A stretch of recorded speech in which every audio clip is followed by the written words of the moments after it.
오늘 말씀해 주신 대로 새해를 위한 마무리라는 제목으로 함께 은혜 나누도록 하겠습니다. 오늘은 2023년의 마지막 날입니다. 이 마지막이라고 하는 것은 늘 우리에게 세 가지 감정을 안겨주기 마련입니다. 이 마지막이라고 하는 것, 이 마지막은 첫 번째 우리에게 아쉬움을 남깁니다. 누군가를 마지막을 만난다라고 하면 아쉽잖아요.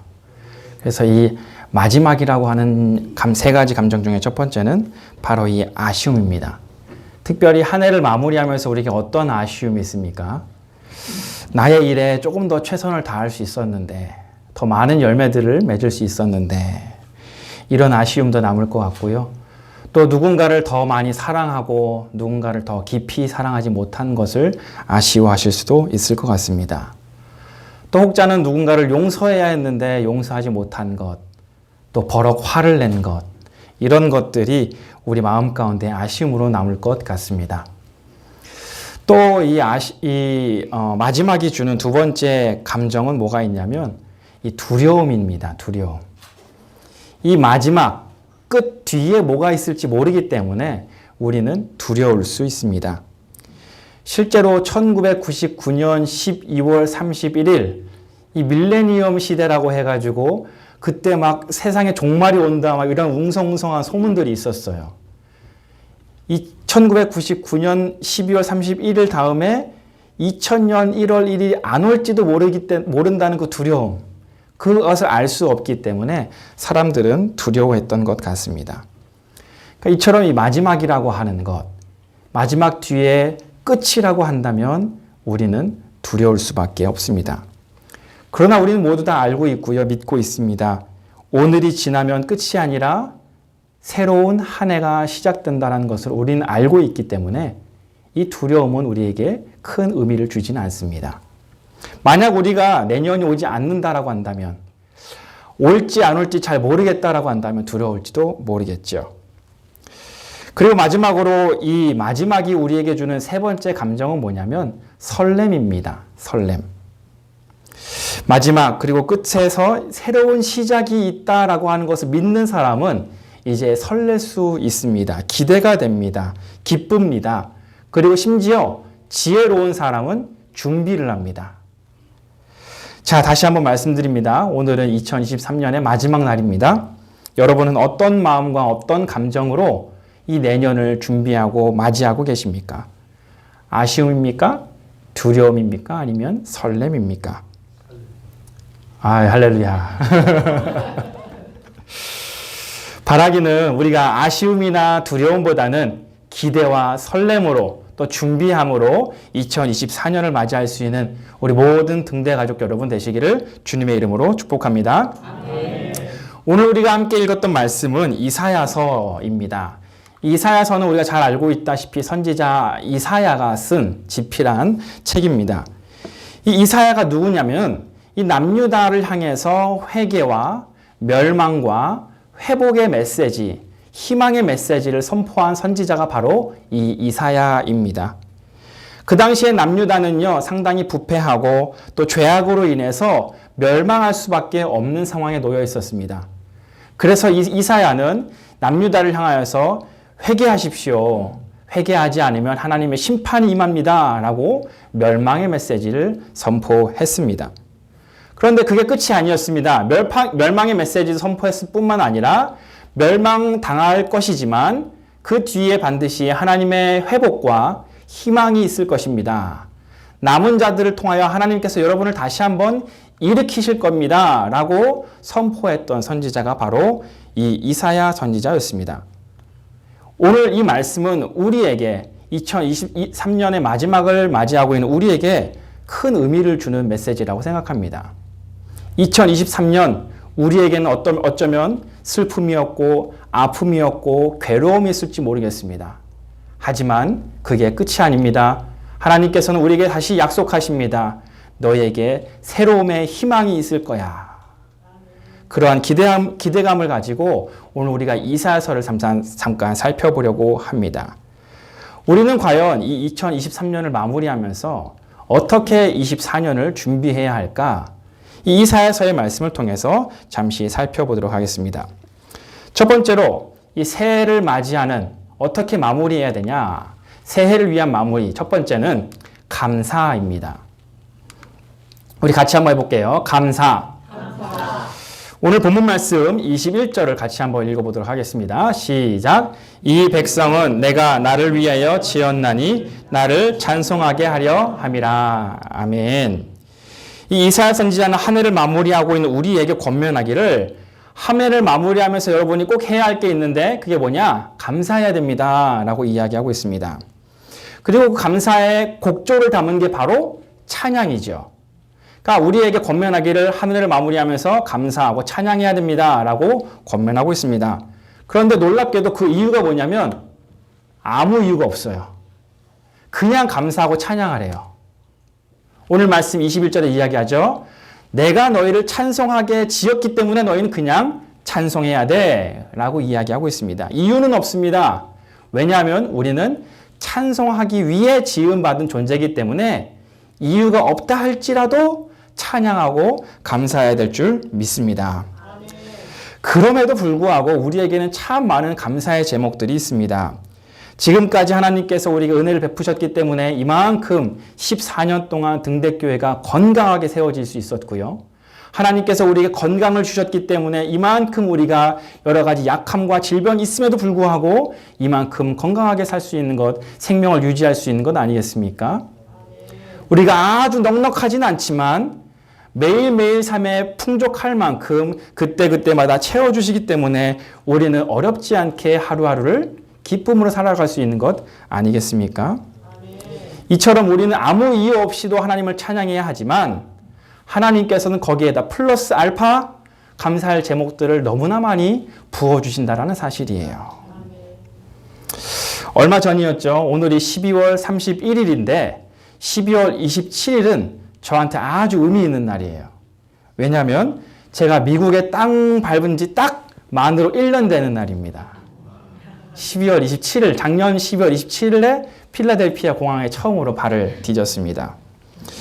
저의 1년을 한번 쭉 돌아봤습니다. 이 필라델피아에서의 1년을 돌아보면서 와, 정말 시간 빠르다. 첫 번째로 이 생각이 들었고 두 번째로 정말로 저절로 감사가 막 흘러나왔습니다. 여러분들이 참 많이 저를 위해 기도해 주신 것 저도 알고 있습니다만 하나님의 뜻 가운데 또 섭리 가운데 제가 6개월 늦게 왔잖아요. 계획한 것보다. 처음에는 거기에 무슨 하나님의 뜻이 있을까 원망도 하고 걱정도 했습니다만 지금 생각해 보면 제가 6개월 늦게 옴으로 인해서 제가 혜택 본 게 한두 가지가 아니에요. 이것도 하나님의 섭리라는 거죠. 제가 이 6개월 늦게 오는 바람에 저의 학교 등록금도 많이 세이브가 됐고 졸업할 수 있는 시간도 많이 단축이 됐고 여러 가지 많은 부분에서 제가 혜택을 받습니다. 그때 당시는 어려움이었고 슬픔이고 걱정이었지만 지금 생각해보면 큰 하나님의 은혜였고 감사였습니다.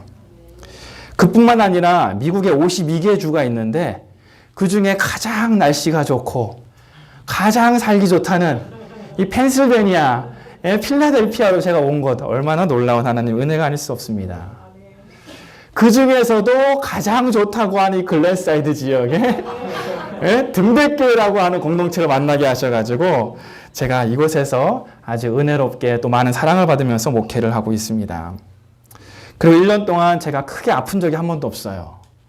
그리고 재정적으로도 또 관계적으로도 어려움 없이 1년 동안 너무나 수월하게 모든 환경들이 저를 위해서 주어진 것 마냥 너무나 많은 것들이 딱딱 맞아 떨어졌음을 저는 고백할 수 있습니다. 6개월 동안 목사님께서 배려해 주셔갖고 사택에서 함께 지냈고요. 그리고 6개월 이후에 이제 새로운 집을 구해서 이제 다운타운에서 살고 있는데 너무 저렴한 집에 너무 좋은 집에서 그렇게 또 인도하신 것도 하나님의 은혜가 아닐 수 없습니다. 자, 이렇게 이야기하니까요. 제가 등대교회에서 가장 많은 은혜를 받은 사람인 것 같습니다. 그래서 오늘 말씀처럼 제가 하나님을 찬양해야 하는 가장 대표적인 사람이 아닌가 싶습니다. 그래서 제가 한번 읽어보겠습니다. 이 백성은 내가 나를 위하여 지었나니 나는 나를 찬송하게 하려 함이니라. 아멘. 그렇습니다. 저의 삶을 통해서 그리고 오늘 말씀을 통해서 제가 하나님께 말씀드리고 싶은 것은 지금까지 인도하신 모든 은혜가 하나님의 은혜였고 그러기에 저는 하나님께 감사와 찬양을 올려드립니다. 할렐루야. 그렇습니다. 여러분, 저뿐만 아니라 여러분들도 아마 동일한 은혜와 동일한 경험이 있을 줄 압니다. 우리의 삶 가운데 지금까지 인도해 주신 하나님의 은혜를 생각한다면 우리가 감사와 찬양이 넘쳐나는 우리의 인생, 특별히 오늘 송년 예배, 그리고 우리가 잠시 후에 드리게 될 송구영신 예배를 통해서 우리의 입술에서 마음 가운데서 늘 감사와 찬양이 넘쳐날 수 있기를 간절히 소망합니다. 그럼에도 불구하고 혹시나 내가 목사님은 그렇게 감사할 게 많은데 전 감사할 게 없어요 라고 하시는 분이 혹시나 계실지 몰라가지고 이사야의 말씀을 좀 가지고 왔습니다. 오늘 이사야서 43장 16절 17절 같이 한번 읽어보겠습니다. 시작. 나 여호와가 이같이 말하노라. 바다 가운데에 길을, 큰 물 가운데에 지름길을 내고 병거와 말과 군대 용사를 이끌어내어 그들이 일시에 엎드려져 일어나지 못하고 소멸하기를 꺼져가는 등불 같게 하였느니라. 아멘. 이 이사야서는 감사의 이유를 찾지 못하고 있는 백성들을 향해서 한 가지 역사를, 한 가지 과거를 떠올립니다. 그게 뭐냐면은 바로 하나님께서 이스라엘 백성들을 출애굽시키셨던 그 사건을 백성들한테 선포하는 거예요. 여러분 혹시 감사할 게 없습니까? 여러분의 과거를 한번 떠올려 보십시오. 하나님께서 이스라엘 백성들을 그 파라오의 전쟁 앞에서, 그 칼과 창 앞에서 강을 가르시고 그들을 홍해로 인도하셨던 것을 떠올려 보십시오. 이것이야말로 하나님의 큰 은혜가 아닙니까? 라고 하면서 과거를 상기시켜주고 있어요. 여러분, 하나님께서 우리를 구원하셨다는 것 자체만으로도 우리는 이미 감사해야 할 줄 믿습니다.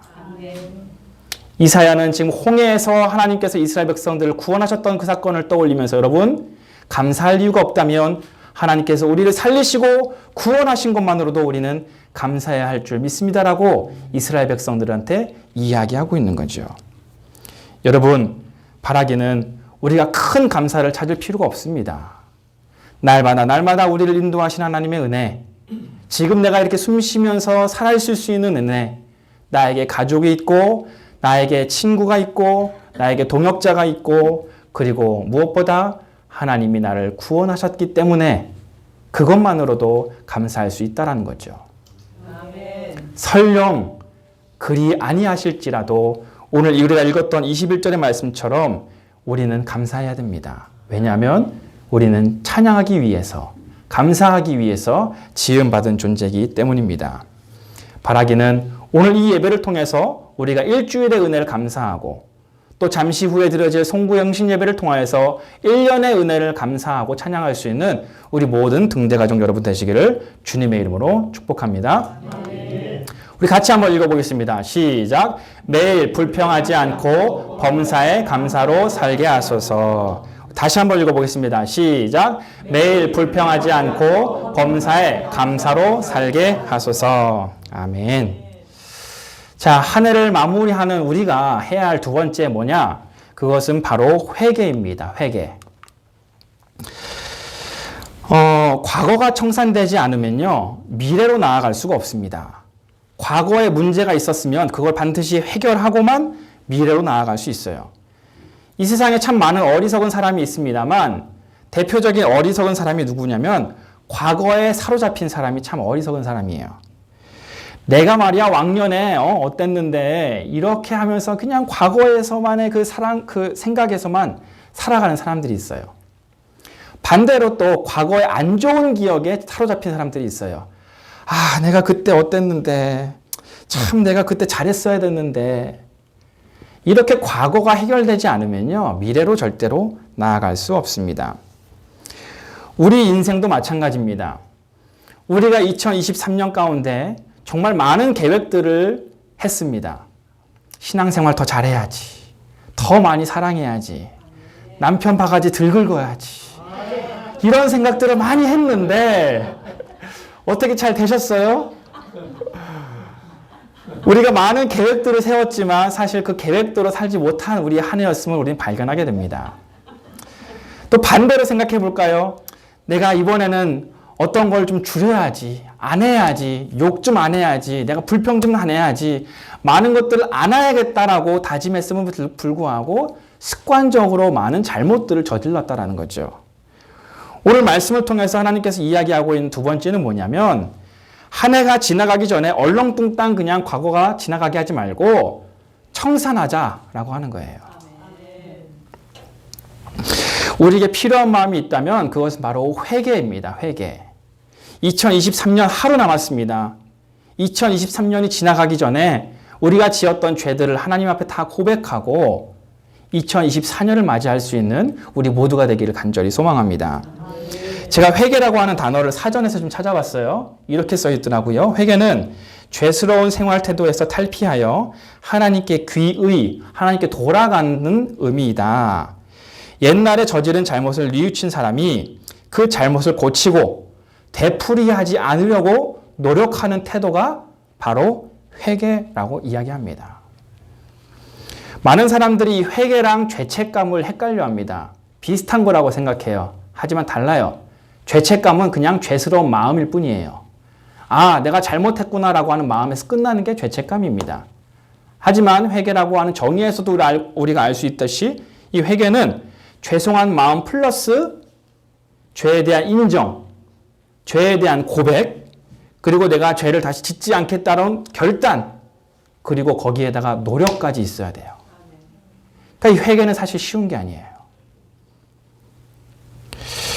우리가 작년 이맘때쯤 많은 계획과 포부를 가지고 있었습니다만 사실 많이 부족했던 한 해였음을 발견하게 됩니다. 바라기는 우리가 2023년 가운데 지었던 죄들을 하나님 앞에서 인정하고 고백하고 다시는 내가 그 죄 가운데 빠지지 않겠다라고 결단하고 그렇게 노력하는 회개하는 오늘이 되기를 간절히 소망합니다. 이사야서 43장 18절 이렇게 이야기합니다. 같이 한번 읽어보겠습니다. 시작. 너희는 이전 일을 기억하지 말며 옛날 일을 생각하지 말라. 이 말씀은요, 그냥 얼렁뚱땅 지나가라는 얘기가 아니에요. 그냥 잊어버려라 이런 얘기가 아니에요. 해결하고 지나가라는 얘기예요. 이 해결하라는 의미는 회개입니다. 하나님 앞에 고백하지 못한 나만이 알고 있는 은밀한 죄들을 하나님 앞에 고백하고 인정하고 회개하고 내가 2024년에는 보다 새로운 사람으로 보다 더 성숙한 사람으로 보다 더 예수님을 닮은 사람으로 살겠다라고 결단하고 다짐하는 그런 시간이 되어야 한다라고 하는 거죠. 1970년 12월 7일 이제 초겨울이었는데요. 그때 서독의 총리였던 빌리 브란트가 폴란드 바르샤바를 방문한 적이 있습니다. 아마 여러분들 기억하실지 모르겠습니다. 이 서독의 총리였던 빌리 브란트라고 하는 사람이 폴란드에 방문해서 유태인들의 추모하는 유태인들의 죽음을 추모하는 위령탑 앞에서 무릎을 꿇었습니다. 한 나라의 총리가 이 대통령을 대신하는 왕을 대신하는 이 총리가 공식 석상에서 이렇게 무릎을 꿇는다는 것은 정말 어려운 일입니다. 그런데 그는 왜 무릎을 꿇었을까요? 여러분도 잘 알다시피 세계 2차 대전은 독일에 의해서 시작되었고요. 그리고 많은 희생자들, 특히 유태인들이 독일에 의해서 사망했습니다. 특별히 1943년 바르샤바의 유대인들이 나치 독일군에 맞서서 28일간 항쟁하다가 이곳에서 무려 5만 6천여 명이 사망을 했습니다. 그 유태인들을 추모하는 이 위령탑이 바로 이 바르샤바에 세워져 있는데 약 40년이 지난 1970년 12월 7일 초겨울에 겨울비가 주룩주룩 내리는 날 서독의 총리였던 브란트 총리가 그 위령탑 앞을 방문한 것입니다. 그리고 이 독일과 폴란드의 관계 정상화를 위해서 조약을 맺기 위해서 여기를 방문했는데 그 조약을 맺기에 앞서서 이 위령탑을 방문한 거죠. 그 앞에 서 있던 브란트 총리가 아무도 예상하지 못했는데 털썩 하고 무릎을 꿇었습니다. 그리고 거기에서 눈물을 주르륵 흘립니다. 누구도 예상하지 못한 놀라운 장면이었습니다.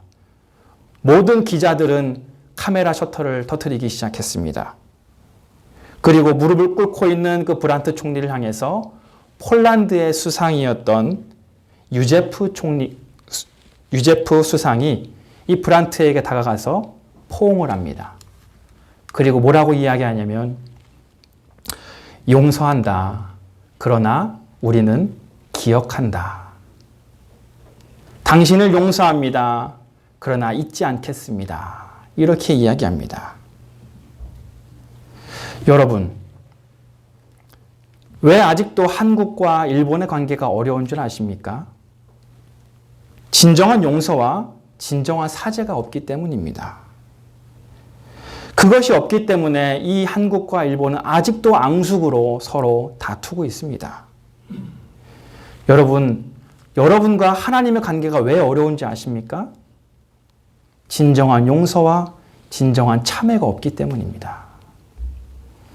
2024년 우리가 더욱더 하나님과 친밀하고 싶으십니까? 그렇다고 한다면 2023년 가운데 우리 가운데 있었던 모든 죄악들을 청산할 수 있기를 간절히 소망합니다.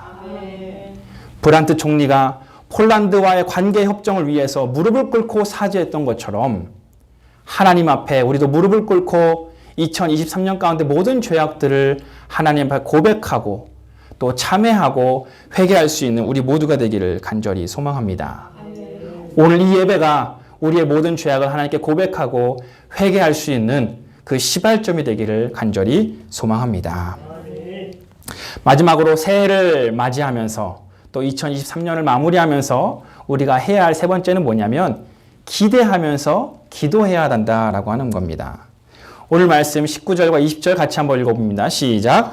보라, 내가 새 일을 행하리니 이제 나타낼 것이라. 너희가 그것을 알지 못하겠느냐. 반드시 내가 광야의 길을 사막의 강을 내리니 장차 들짐승 곧 존경할 것은 내가 광야의 물을 사막의 강들을 내어 내 백성 내가 택한 자에게 할 것이라. 아멘. 여러분, 하나님께서 우리에게 2023년을 허락하실 텐데 2024년 가운데 우리가 계획하고 예상한 것보다 훨씬 더 놀라운 일들을 베푸시고 우리에게 인도하실 것을 믿으시기를 바랍니다. 기대한 만큼, 기도한 만큼 하나님께서 채워주실 줄 믿습니다. 19절 말씀 보십시오. 보라, 내가 새 일을 행하리니. 이 새 일은요, 우리가 지금까지 경험하지도 못한, 상상하지도 못한 놀라운 일입니다. 보라, 내가 새 일을 행하리니. 그러면서 이스라엘 백성들이 한 번도 경험하지 못한 것을 비유적으로 묘사하고 있지요. 내가 반드시 광야의 길을 낼 것이야.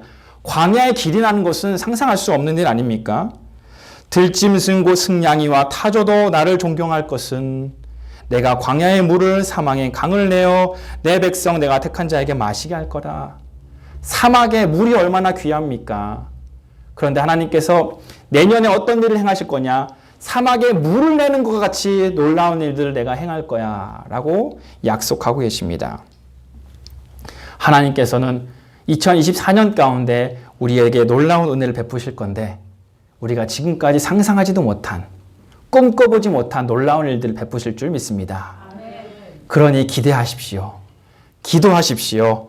그만큼 하나님께서 우리에게 부어주실 것입니다. 여러분, 혹시 어미새가 새끼 새들한테 먹이를 주는 장면을 보신 적 있습니까? 저는 실제로 본 적은 없는데 이렇게 다큐멘터리나 사진을 통해서 어미새가 새끼 새한테 먹이를 주는 것을 본 적이 있습니다. 이 어미새는요, 분명히 자식들에게, 새끼 새들에게 균등하게 먹이를 주려고 할 거예요. 그런데 이 새끼 새는 우리 인간만큼 똑똑하지 못하니까 아주 정확하게 균등하게 먹이를 나눠주지 못합니다. 이 어미새가 유독 한 새끼 새에게 먹이를 많이 주는데 어떤 새끼한테 많이 주냐면 입을 더 많이 벌리는, 더 크게 벌리는 그 새끼 새한테 엄마도 자기도 모르게 더 먹이를 많이 준다라고 하는 거예요. 그게 엄마의 마음이겠죠. 더 열심히, 더 간절히 구하는 그 아기 새한테 엄마 새가 더 먹이를 많이 주는 거죠. 신앙의 원리도 마찬가지입니다. 기도의 원리도 마찬가지입니다. 여러분, 하나님께 원하는 기도 제목이 있다면, 하나님께서 2024년 가운데 놀라운 일들을 베푸시기를 원하신다면 더 간절히, 더 큰 꿈을, 더 큰 입을 벌릴 수 있기를 간절히 소망합니다. 다른 사람들보다 조금 더 기도하시고, 다른 사람보다 더 깊이 기도하시고, 다른 사람보다 더 많이 기대할 때에 하나님께서 그 10년 가운데 놀라운 일들을 베푸실 것입니다.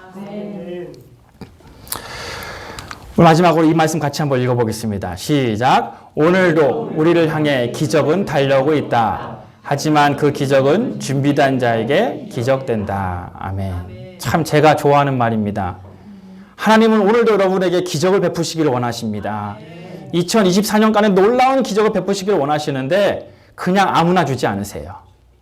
준비된 자에게, 기대하는 자에게, 기도하는 자에게 하나님께서는 큰 기적을 베푸실 것입니다. 오늘 말씀의 결론을 맺고자 합니다. 여러분 혹시 용두사미라고 하는 사자성어를 아십니까? 용두사미. 머리는 용인데요. 꼬리는 뱀이에요. 용이 얼마나 큽니까? 얼마나 화려합니까? 그런데 그 꼬리는 보잘것없는 뱀꼬리라는 뜻이에요. 그래서 헤드는 드래곤인데 그 테일은 아주 조그만 스네이크의 테일이라고 하는 거죠. 이것은 어떤 것을 은유적으로 이야기하는 거냐면 잘 아시다시피 시작은 아주 거창해요. 아주 화려해요. 그런데 끝이 항상 뭔가 좀 부족하고 보잘것없는 사람을 빗대는 이야기가 바로 이 용두사미라고 하는 이야기입니다. 많은 정치 지도자들이 처음에 당선되기 전에는요, 엄청 휘황찬란한 공약들을 내걸어요. 그런데 그 사람이 퇴임할 때 박수 받는 정치인, 대통령은 그리 많지 않습니다. 왜냐하면 용두사미. 처음에는 아주 대단했는데 마무리는 늘 좋지 않았기 때문이죠. 어쩌면요, 이 용두사미보다 처음에는 조금 미약하다 할지라도 나중에 더 창대하게 되는 게 더 멋있는 모습이 아닐까 싶습니다. 시작도 중요하지만 마무리는 더욱더 중요합니다. 2023년 딱 하루 남았습니다. 이 하루를 어떻게 보내시겠습니까? 바라기는 감사하고 기도하고 기대하면서 기도할 수 있기를 간절히 소망합니다. 함께 기도하겠습니다. 하나님, 우리의 인생이 또 2023년이 용두삼이 되지 않기를 소망합니다. 비록 우리의 시작은 미약했지만 그 끝은 창대하기를 우리가 소망합니다. 2023년 남은 시간 동안 우리 한 해가 잘 마무리하게 하시고 감사하고 용서하고 회개하고 또 기대할 수 있는 우리 모두가 되게 하여 주옵소서. 감사를 드리며 예수님의 이름으로 기도합니다. 아멘.